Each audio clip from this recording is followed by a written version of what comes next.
Hello everyone and welcome back again to my channel. At alam ko kung bakit andito ka sa video na ito. Naka 1K subscriber ka na, no?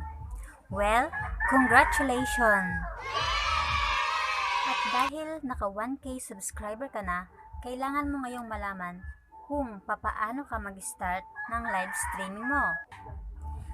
Dahil malaking tulong po ito sa'yo upang mapabilis ang watch hours views mo para mabilis mo ring maabot ang 4,000 hours views na requirement po ni YouTube para sa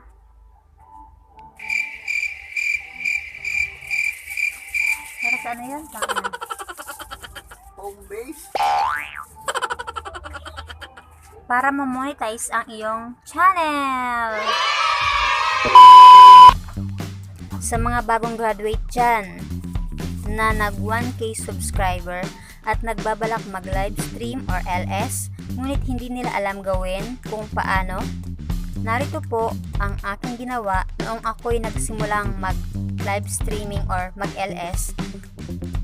Ganito po, una po, punta kayo sa inyong channel. At dahil po naka 1K ka na, makikita nyong nagkaroon ng pagbabago yung video sign. Ayan, yung video, diba, nagkaroon siya ng plus sign. Dati po kasi ganyan lang. Ngayon, yung video meron ng plus sign.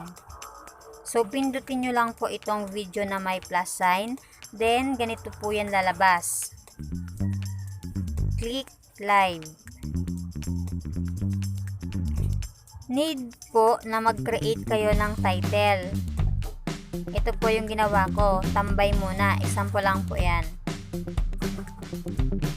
Make sure nyo po na yung ito is naka-public po siya. Yan. Then, punta kayo dito sa arrow. Click. Piliin nyo po ang no, it's not made for kids.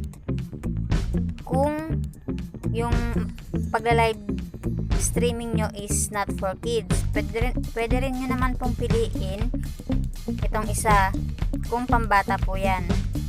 Then next, pwede po kayong mag-go live na, pero mas maganda po na may thumbnail kayo. So gumawa po kayo ng thumbnail nyo. Pwede po kayong mag smile dyan kasi nag-ano naman 3, 2, 1 yan. Tapos ako kasi ang ginawa ko is yung thumbnail ko is doon sa gallery ko nang galing. Ayan, pindutin nyo lang po ang lapis na ito, then click upload thumbnail, then save. Yan na, tapos go live. Yan, start na po kayo mag live streaming. So ganun lang po kadali, guys. Yan, sobrang dali lang po, guys, ng tutorial ko